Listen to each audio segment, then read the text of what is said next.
Mahlzeit, herzlich willkommen beim Red Video Magazin und einem neuen Video meinerseits. Der Achterbahn-Attraktionshersteller SBF Visa aus Italien zusammen mit CW Attractions, Christoph Wunderlich aus Deutschland unterstützen 2025 unseren Kanal hier und sind quasi Sponsoren bzw. Premium-Partner, wie man es nennen möchte. Und im Zuge dessen haben wir die Möglichkeit, euch auch ab und zu noch mal ein paar neue, andere spannende Dinge zu zeigen, die uns so vielleicht nicht möglich wären. Im schwedischen Skara Sommerland zum Beispiel entstehen neue Attraktionen von SBF Visa, die durch Christoph Wunderlich dorthin gekommen sind, wie ein großer neuer Drop Tower und ein Scheibenwischer zum Beispiel, und das Ganze in einem ziemlich spannenden Karneval-Jahrmarkt-Look.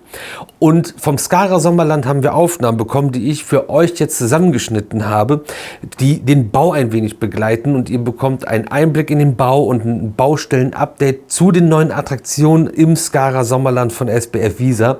Und das ist ein ziemlich cooler, spannender Einblick immer, wie entstehen Attraktionen, wie werden diese gebaut. Wir gucken in die Zukunft, wir gucken nach vorne, dass wir endlich auch wieder mal nach Schweden kommen. Skandinavien allgemein, die ganze Region lohnt sich immer zu besuchen, und Skara Sommerland haben wir das letzte Mal 2016 besucht. Das sollten wir also vor dem 10-jährigen Jubiläum vielleicht mal wieder schaffen. Es gibt ja auch viele andere spannende Dinge. Damit verabschiede ich mich quasi auch schon von dieser Stelle. Ihr seht jetzt gleich, wie diese Attraktionen im Skara Sommerland aufgebaut werden.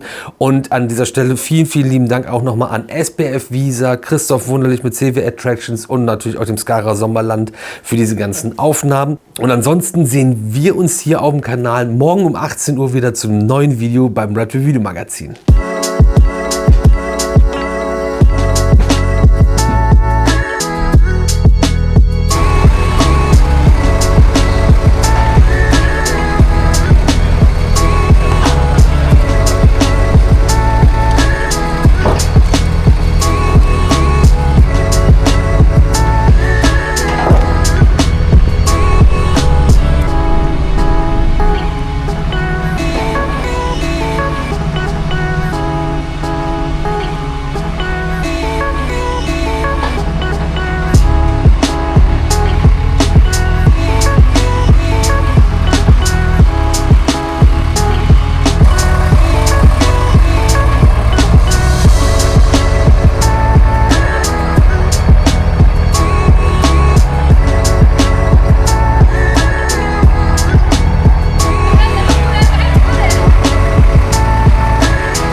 Ja, visst är det häftigt? Ja, exakt. Det är kompakt. Den sitter den står bara. Hopp. Det bästa ser ut som. Ben och sen så blir det kemankare ner i betongplattan. Men däremot så det som är häftigt då, det är att